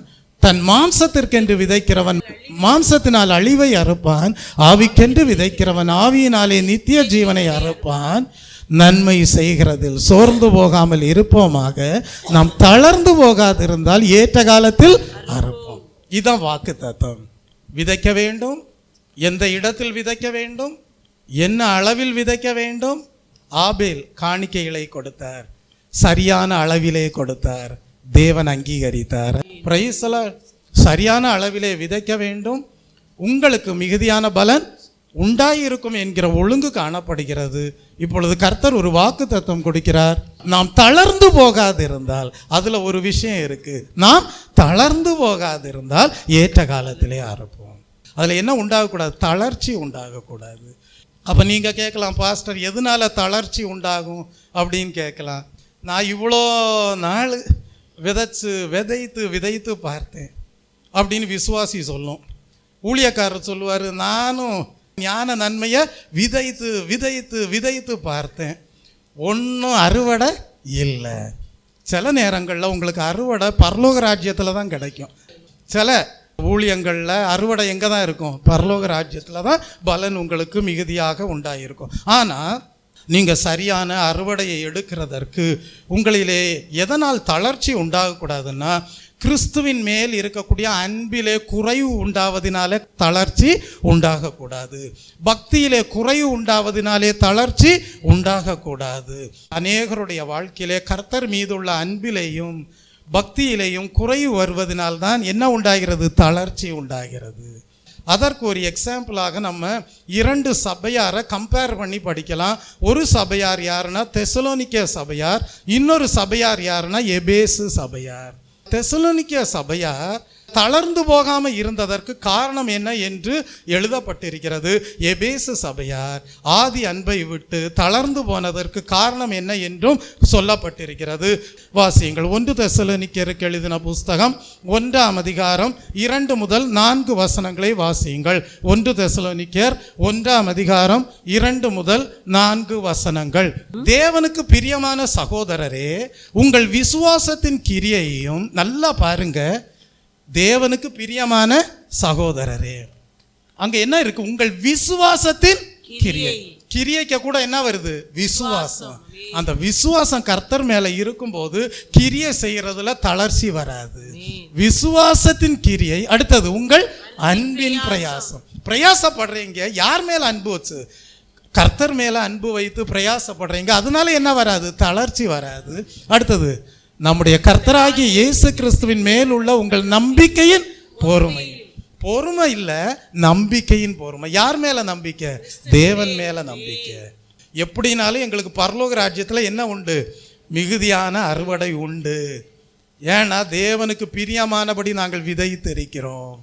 கர்த்தரையே சார்ந்து அவரை குறித்து அறிந்து ஞான நன்மைகளை விதைத்திருக்கிறோம். அப்ப இந்த மூணுலையும் பிரயாசத்துல பாருங்க என்னென்ன இருக்கு? விசுவாசத்தின் கிரியை, அன்பின் பிரயாசம், நம்பிக்கையின் பொறுமை.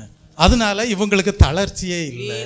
ஹல்லேலூயா. அதனால தெசலோனிக்கே சபையார் பாராட்டுதலை பெறுகிறவர்களாக இருக்கிறார்கள். ஆனா வெளிப்படுத்தல் 2ஆம் அதிகாரம் 4-5 வசனங்களை வாசிக்கும் போது எபேசு சபையார் ஏன் ஆதி அன்பை விட்டார்கள் என்பதை குறித்து படிக்கும் போது அவங்கள்ட்ட என்ன இருந்தது அப்படின்னா, வெளிப்படுத்தல் 2ஆம் அதிகாரம் 1 முதல் 3 வசனங்கள். எபேசு சபையின் தூதனுக்கு நீ எழுத வேண்டியது என்னவென்றால், பாருங்க, எபேசு சபையின் தூதனுக்கு நீ எழுத வேண்டியது என்னவென்றால், 7 நட்சத்திரங்களை தம்முடைய வலது கரத்தில் ஏந்தி கொண்டு 7 பொன் குத்துவிளக்குகளின் மத்தியிலே உலாவிக் கொண்டிருக்கிற சொல்லுகிறதாவது, உன் கிரியைகளையும். நல்லா பாருங்க, இங்க என்ன இல்ல? விசுவாசத்தின் கிரியை இல்ல. என்ன இருக்கு? வெறும் கிரியை இருக்கு. அடுத்தது, உன் பிரயாசத்தை. அன்பின் பிரயாசம் இல்ல, வெறும் என்ன இருக்கு? பிரயாசம் இருக்கு. அடுத்தது என்ன இருக்கு? உன் பொறுமையும். நம்பிக்கையின் பொறுமை இல்லை. அப்ப எந்த உத்தேசத்தினாலே நீங்கள் பிரயாசப்படுகிறீர்கள், அதுல தான் விஷயம் இருக்கு. என்னைய கர்த்தர் வேறு விரித்து இருக்கிறார். நான் கர்த்தருக்காக வாழ்கிற மனிதன். அதனால என் வாழ்க்கையில ஒரு நாளும் அவருக்கென்று கிரியை செய்வதில் தளர்ச்சியே வராது. ஏன்னா என் கிரியை விசுவாசத்தினால செய்கிற கிரியையா இருக்கிறது. அடுத்தது என்ன சொல்லுவீங்க? இங்க பாரு, நான் படிக்கிற பிரயாசம் ஹல்லேலூயா கிறிஸ்துவின் மீது கொண்டுள்ள அன்பினாலே படிக்கிற பிரயாசம். அதனால என் வாழ்க்கையில என்ன வராது? தளர்ச்சி வராது. அடுத்து என்ன சொல்லுவீங்க? என் வாழ்க்கையில பொறுமை இருக்கு பாத்தியா, அதுல ஒரு நம்பிக்கை இருக்கு. அந்த நம்பிக்கையினால தான் நான் பொறுமையோடு இருக்கிறேன். Price the Lord. அப்ப அதுல என்ன உண்டாகாது? தளர்ச்சி உண்டாகாது. ஆனா இந்த விசுவாசமும் அன்பும் நம்பிக்கையும் இல்லாமல் நீங்கள் விதைத்து கொண்டிருந்தால், பிரயாசப்பட்டு கொண்டிருந்தால், ஒரு நாள் உங்களுக்கு தளர்ச்சி உண்டாயிரும்.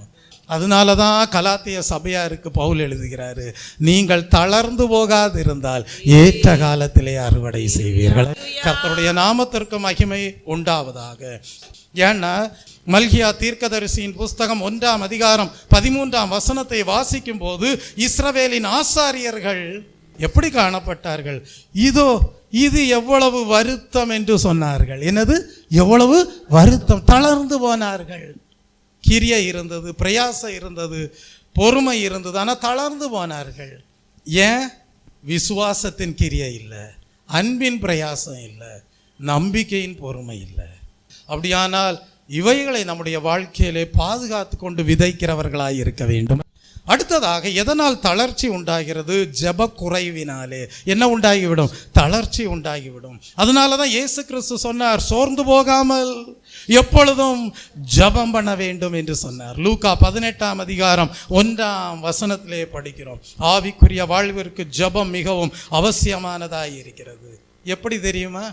உங்க சரீர வாழ்விற்கு ரொம்ப அவசியமானது என்ன? சாப்பாடா? சாப்பாடு இல்லாம கூட ஒரு நாள் இருந்துடலாம். உங்க சரீர வாழ்விற்கு ரொம்ப அவசியமானது என்ன? சுவாசம். உங்கள் சரீர வாழ்விற்கு சுவாசம் எவ்வளவு முக்கியமானதோ அதுபோல உங்கள் ஆவிக்குரிய வாழ்விற்கு ஜெபம் ரொம்ப முக்கியமானது. Price the Lord. ஜெப குறைவினாலே தளர்ச்சி உண்டாகக்கூடாது. மூன்றாவது எதனால் தளர்ச்சி உண்டாகிறது? சரியான போஜனம் இல்லாததினாலே என்ன உண்டாகிவிடும்? தளர்ச்சி உண்டாகிவிடும். என்ன சர்ச்சுக்கு போய் கண்டேன், இத்தனை காலம் சர்ச்சுக்கு போனேன், சரியான ஆகாரம் கிடைக்கல, போஜனம் தான் கிடைக்கல சரியா. பாஸ்டர் ஒரு வாரம் ஃபுல்லாக என்ன தான் செஞ்சுக்கிட்டு இருந்தாருன்னு தெரியல சொல்கிறவங்க இருப்பாங்க. ஒருவேளை மற்ற தேசங்களில் இருக்கலாம். ஏன்னா நம்ம இந்திய தேசத்தில் எல்லாரும் கிறிஸ்துவுக்குள் நீதிமான்களாக்கப்பட்டு ஊழியம் செய்கிறார்கள். அதனால தான் தேவன் நல்ல பாஸ்டர்ஸ் ஃபெலோஷிப் எல்லாம் வைத்திருக்கிறார். கர்த்தருடைய நாமத்திற்கு மகிமை உண்டாவதாக. அதனால தான் மத்தேயு 4ஆம் அதிகாரம் 4ஆம் வசனத்தில் இயேசு கிறிஸ்து சொன்னார், மனுஷன் அப்பத்தினால் மாத்திரமல்ல தேவனுடைய வாயிலிருந்து புறப்படுகிற ஒவ்வொரு வார்த்தையினாலும் பிழைப்பான் என்று. சரியான ஆகாரம் இருந்தால் தளர்ச்சி உண்டாகாது. 4ஆவதாக எதனால் தளர்ச்சி உண்டாகாது? கர்த்தருக்கு காத்திருக்கிறவர்கள் புதுபலன் அடைவார்கள், கழுகுகளை போல செட்டைகளை அடித்து உயர்வார்கள். அவர்கள் ஓடினாலும் இளைப்படையார்கள், நடந்தாலும் சோர்வடையார்கள். தேவன் சோர்ந்து போகிறவர்களுக்கு பலன் கொடுத்து சத்துவம் இல்லாதவர்களுக்கு சத்துவத்தை பெருக பண்ணுகிறார். காத்திருந்தால் தளர்ச்சி உண்டாகாது. Praise the Lord. இதெல்லாம் வச்சுட்டு தான் பவுல் சொல்றாரு, நீங்கள் தளர்ந்து போகாது இருந்தால் ஏற்ற காலத்திலே அறுப்பீர்கள் என்று. எல்லாருக்கும் ஒரு நம்பிக்கை இருக்கணும். என்ன நம்பிக்கை? இயற்கைக்கென்று ஒரு சீசன் இருக்கு, அப்படிதானே? இயற்கைக்கென்று பருவகாலம் இருக்கு. நீங்க ஒரு விதையை விதைத்தா உடனே கனி வந்துருமா? வராது. அந்த விதை செத்து அது வேரூன்றி அது முளைத்து அது இலைகளை விட்டு அது காலையில பூ போத்து காய் காய்த்து கனியாக மாற வேண்டும். அப்போ ஒரு பருவகாலம் இருக்கு, ஒரு சீசன் இருக்கு. விதைத்தால் அந்த பருவகாலம், காத்திருக்க வேண்டிய நாட்கள், ஏற்ற காலத்திலே அறுப்போம். Price the Lord. அதுபோல விசுவாசியே, ஞான நன்மைகளை ஊழியக்காரர் விதைக்கும் போது அதை நல்ல நிலமாக நீ அதை என்ன செய்யணும்? ஏற்றுக்கொண்டு அது உன்னிலே முளைத்து கனி கொடுப்பதற்கு ஏதுவாக நீ என்ன செய்ய வேண்டும்? இன்னைக்கு பாஸ்டர் 1.5 மணி நேரம் பிரசங்கம் பண்ணார்ல, நான் ஒரு வாரம் முழுவதும் உட்கார்ந்து அந்த வசனத்தை தியானித்து அதை என் வாழ்க்கையில் அபியாசப்படுத்தி அந்த வேருக்கும் சாரத்திற்கும் உடன் பங்காளியாக மாறப்போகிறேன் என்று சொல்லி ஜபத்தோடு நீ ஜீவிப்பாயானால் நீயும் என்ன செய்வாய்? அந்த சத்தியத்திற்கு சாட்சியாக மாறுவாய், அந்த வசனங்களுக்கு சாட்சியாக மாறுவாய். நீ தியானிக்கிற தியானம் இனிதாய் இருக்கும். ஒரு நாள் அறுவடையை காண்பாய். அந்த அறுவடை எப்படி இருக்கும் தெரியுமா? ஆமோஸ் தீர்க்கதரிசியின் புஸ்தகம் 9ஆம் அதிகாரம் 13ஆம் வசனத்தை வாசிக்கும் போது, இதோ உழுகிறவன் அறுக்கிறவனையும் திராட்சை பழங்களை ஆலையிடுகிறவன் விதைக்கிறவனையும் தொடர்ந்து பர்வதங்கள் திராட்சை ரசமாய் வடிகிறதும் மேடுகளெல்லாம் கரைகிறதுமான நாட்கள் வரும் என்று கர்த்தர் சொல்லுகிறார். The mountains shall drop sweet wine. Praise the Lord. ஒவ்வொரு நாளும் சரியாக விதைத்து கொண்டே இருந்தால் ஒரு நாள் அறுவடையை காண்பீர்கள். அதனால தான் எழுதப்பட்டிருக்கிறது, கண்ணீரோடு விதைக்கிறவர்கள் கம்பீரத்தோடு அறுப்பார்கள். அள்ளி தூவும் விதையை சுமக்கிறவன் அழுது கொண்டே போகிறார், ஆனாலும் தான் அறுத்த அரிகளை சுமந்து கொண்டு கம்பீரத்தோடே திரும்பி வருவான். ஆம் தெய்வ பிள்ளைய, அறுவடையை கொடுக்கிறது யார் தெரியுமா? கர்த்தர் தான் அறுவடையை கொடுக்கிறார். கர்த்தருடைய நாமத்திற்கு மகிமை உண்டாவதாக. இந்த வேளையிலே எழும்பி நிற்போமா? கர்த்தாவே, நாங்கள் அவ்விதமாக எங்கள் ஜீவிய காலம் முழுவதும் கர்த்தாவே எங்களுடைய பொருளாதார நன்மைகளை விதைக்கிறவர்களாக, ஞான நன்மைகளை பெற்றுக்கொள்கிறவர்களாக ஒரு நிறைவான அறுவடையை நாங்கள் அடைந்து கர்த்தாவே அடுத்த அறுவடைக்கு தேவையான விதைகளை விதைக்கிறவர்களாக அப்படியே நித்தியம் வரைக்கும் எங்கள் குடும்பம் கர்த்தாவே ஹல்லேலூயா ஆசீர்வாதமாக காணப்படும்படியாக எங்கள் ஜீவியத்தை அர்ப்பணம் செய்கிறோம், எங்கள் குடும்பத்தை அர்ப்பணம் செய்கிறோம், எங்கள் சபையின் ஐக்கியத்தை அர்ப்பணம் செய்கிறோம் என்று சொல்லி இந்த வேளையிலே தீர்மானம் பண்ணி இந்த கேட்ட வசனங்கள் எல்லாம் உங்கள் வாழ்க்கையிலே ஆசீர்வாதமாக நிறைவேறும்படியாக நீங்கள் ஜீவியத்தை ஒப்பு கொடுப்பீர்களாக. ஆகையால் நமக்கு கிடைக்கும் ஹல்லேலூயா சமயத்திற்கு தக்கதாக யாவருக்கும், எப்படி எழுதப்பட்டிருக்கு? யாவருக்கும், விசேஷமாக விசுவாச குடும்பத்தார்களுக்கும் நன்மை செய்ய கடவும். ஏன் அங்க விசேஷமாக சொல்லப்பட்டிருக்கு? நீங்க ப்ரையாரிட்டைஸ் பண்ணணும். ஏன் அப்படின்னா, உண்மையாகவே தரித்திரர்களாக பரிசுத்தவான்கள் காணப்படுவார்கள். உண்மையாகவே தரித்திரர்களாக தெய்வ பிள்ளை ஞான நன்மைகளிலே ரொம்ப ஃபோக்கஸ் பண்ணுறவங்க பொருளாதார ஐஸ்வர்யத்தில் தரித்திரராக இருப்பாங்க. அதனால தான் எழுதுறாரு, விசேஷமாக விசுவாச குடும்பத்தாருக்கு என்ன செய்யுங்க? நன்மை செய்யுங்கள். அது மட்டும் இல்லை, ஒரு வசனம் தீமோத்தேயுல இருக்கு, ஒருவன் தன் சொந்த ஜனங்களையும் விசேஷமாக தன் வீட்டாரையும் விசாரியாமல் போனால் அவன் விசுவாசத்தை மறுதலித்தவனாகவும் விசுவாசியிலும் கெட்டவனுமாய் இருப்பான் என்று எழுதியிருப்பதை நாம் படிக்கிறோம். ஆகவே தெய்வ பிள்ளையே, பவுலின் நாட்களிலே வெளியே இருந்தவர்களை பார்க்கிறோம், விசுவாசிகள் தான் மிகுந்த தேவைகளோடு இருந்தார்கள். ஏனென்றால் விசுவாசிகள் தாங்கள் கிறிஸ்துவின் மேல் கொண்டிருந்த விசுவாசத்திற்காக பாடுபட்டார்கள்.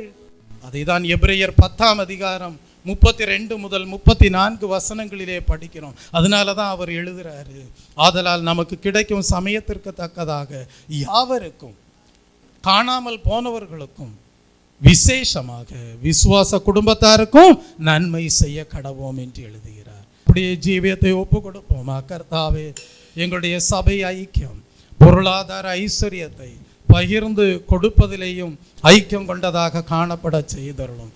ஞான நன்மைகளை பெற்றுக்கொள்கிறோம். நாங்கள் சரீர நன்மைகளை விதைப்பதற்கு கடனாளிகளாய் இருக்கிறோம்.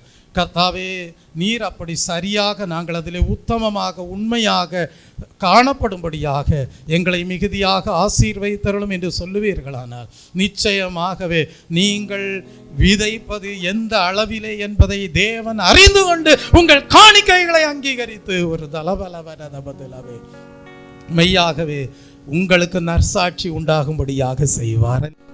ஜெபிப்போம்.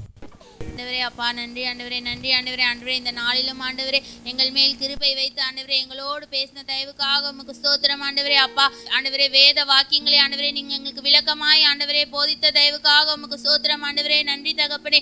அப்பா, எப்படி ஆகலும் ஆண்டவரே நீர் எங்களை ஆண்டவரே சுவிசேஷம் ஆண்டவரே பூரண சுவிசேஷத்தை அறிவிக்கிற சபையில எங்களை சேர்த்ததுக்காக உமக்கு ஸ்தோத்திரம் ஆண்டவரே. அப்பா நன்றி ஆண்டவரே. எப்படி ஆகலும் ஆண்டவரே அப்பா, கிறிஸ்துவனுடைய ஆண்டவரே உயிர்த்தெழுதின் வல்லமை அறிகிறதற்கும் ஒவ்வொரு நாளும் உண்மையிலே நாங்கள் வளர்ந்து ஆண்டவரே உண்மை பற்றி அறிந்து கொள்ளவும் ஆண்டவரே சோத்திரம் ஆண்டவரே. நாங்கள் எப்படியாக உயிர்த்தெழுதிலே தகுதியாகவும் படிக்கும் ஆண்டவரே சோத்திரம் ஆண்டவரே. ஒவ்வொரு நாளும் ஆண்டவரே உங்களுடைய வார்த்தையை தியானிக்கிறதுக்கும் ஆண்டவரே உங்களுடைய வார்த்தையை அறிக்கிறதுக்கும் நாங்கள் தாகமாக இருக்க எங்களுக்கு நீங்க உதவி செய்யும்படியாய் ஜெபிக்கிறோம் தகப்பனே.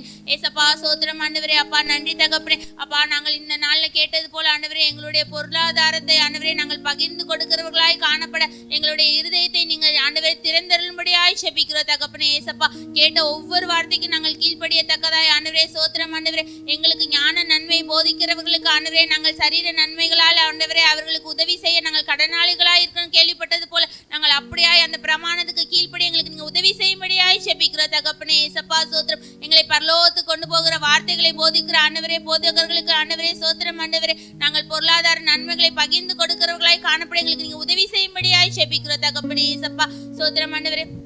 அதே போல ஆண்டவரே நாங்கள் விசுவாசிகளுக்கும் ஆண்டவரே கொடுக்கத்தக்கதாய் ஆண்டவரே எங்களுடைய இருதயத்தை ஆண்டவரே அப்பா சோத்திரம் ஆண்டவரே அப்பா எங்களை நீங்க ஏவும்படியாய் ஜெபிக்கிறோம் தகப்பனே. ஏசப்பா சோத்திரம் ஆண்டவரே. அது போல ஆண்டவரே சோத்திரம் ஆண்டவரே எங்களுக்குள்ளாய் நாங்கள் கேள்விப்பட்டது போல ஆண்டவரே எந்த ஒரு தளர்ச்சியும் உண்டாகாதபடிக்கு ஆண்டவரே சோத்திரம் ஆண்டவரே நாங்கள் எப்பொழுதும் ஆண்டவரே விதைக்கிறவர்களாய் காணப்பட எங்களுக்கு உதவி செய்யும்படியாய் ஜெபிக்கிறோம் ஆண்டவரே. நாங்கள் மாம்சத்துக்கு என்று விதைக்காதபடிக்கு ஆண்டவரே ஆவிக்குரிய பிரகாரமாய் விதைக்க ஆண்டவரே எந்த அளவினாலும் விதைக்க ஆண்டவரே நீங்க கற்றுக் கொடுத்தீங்க. அதே போல நாங்கள் விதைக்க எங்களுக்கு உதவி செய்யும்படியாய் ஜெபிக்கிறோம் ஆண்டவரே. ஆவிக்குரியவர்களாய் நாங்கள் விதைத்து ஆண்டவரே நித்திய ஜீவனை பெறும்படிக்கு பரிசுத்த ஆவியான தம்மை எங்களுக்கு ஒத்தாசை அனுப்பி ஆண்டவரே சோத்திரம் ஆண்டவரே அதை கேட்டு எப்படி விதைக்கணுங்கிற காரியத்தை ஆண்டவரே எங்களுக்கு நீங்க போதிக்கும்படியாய் ஜெபிக்கிறோம் தகப்பனே. ஏசப்பா சோத்திரம் ஆண்டவரே. அப்பா நாங்கள் அப்பா சோத்திரம் ஆண்டவரே எந்த விதத்தில் தளர்ச்சி ஆகாதபடிக்கு ஆண்டவரே சோத்திரம் ஆண்டவரே எந்த விதத்தில் நாங்கள் சோர்ந்து போகாதபடிக்கு ஆண்டவரே சோத்திரம் ஆண்டவரே எப்படி ஆகலாம் ஆண்டவரே நாங்கள் அந்த ஆண்டவரே பரலோகத்தில் அறுவடை செய்வோம் என்று ஆண்டவரே இந்த நம்பிக்கையோட வளரத்தக்க எங்களுக்கு உதவி செய்யும்படியாய் ஜெபிக்கிறோம் ஆண்டவரே. எப்படி தெசலோனிக்கேயரில் உள்ளவர்கள் ஆண்டவரே சோத்திரம் ஆண்டவரே விசுவாசத்தின் கிரியையும் அன்பின் பிரயாசத்தையும் ஆண்டவரே நம்பிக்கையின் பொறுமையும் வைத்து விதைத்தார்களோ அதே போல நாங்களும் விதைக்க ஆண்டவரே எங்களுக்கு கிருபை தரும்படியாய் ஜெபிக்கிறோம் தகப்பனே.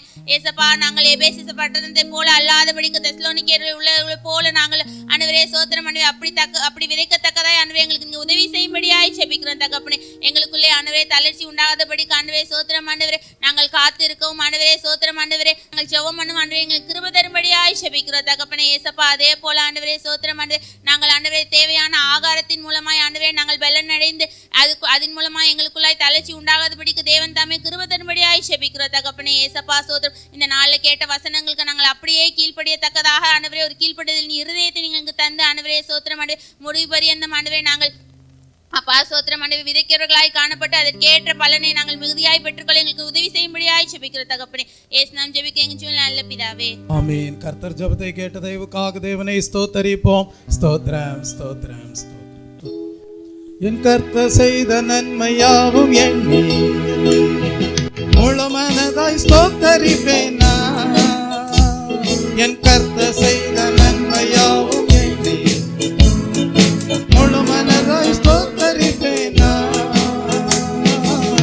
ஆராய்ந்து முடியாத அதிசயங்கள் செய்தீரே முழு மனதாய் ஸ்தோத்தரிப்பேன் நான்.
ஆத்துமாவே கர்த்தரை ஸ்தோத்திரி.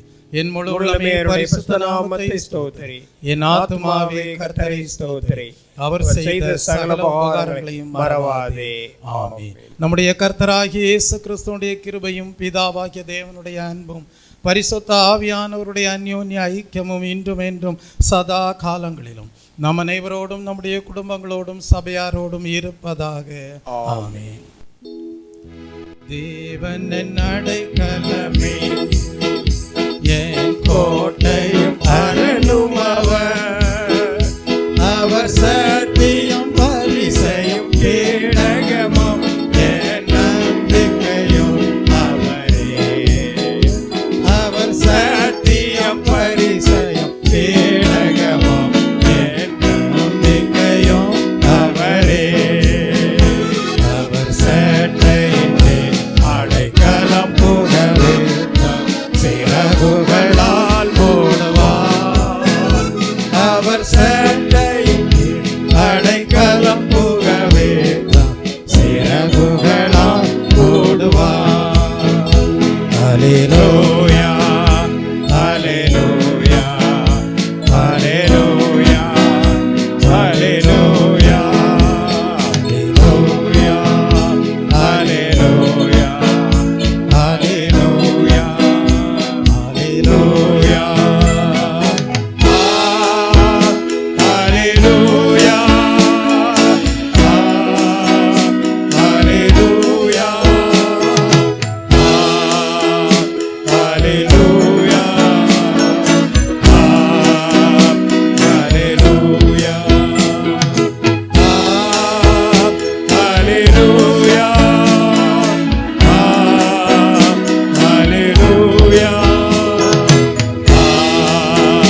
hallelujah, hallelujah, ஆகையால் நமக்கு கிடைக்கும் சமயத்திற்கு தக்கதாக யாவருக்கும் விசேஷமாக விசுவாச குடும்பத்தார்களுக்கும் நன்மை செய்ய கடவோம் என்கிற வசனத்தின் மூலமாக தேவன் வெளிப்படுத்தின சத்தியங்கள் உங்கள் ஒவ்வொருவருடைய வாழ்க்கையிலேயும் ஆசீர்வாதமாக காணப்பட தேவன் தாமே உங்கள் ஒவ்வொருவருக்கும் சத்துவத்தை பெருக பண்ணி பலத்தின் மேல் பலனடைய செய்து ஞான நன்மைகளை பெற்றுக்கொள்கிறவர்களாகிய நீங்கள் பொருளாதார ஐஸ்வர்யத்தை தேவனுக்கென்று விதைத்து மேன்மையடைய தேவன் தாமே அனுக்கிரகம் செய்வாராக. ஆமீன்.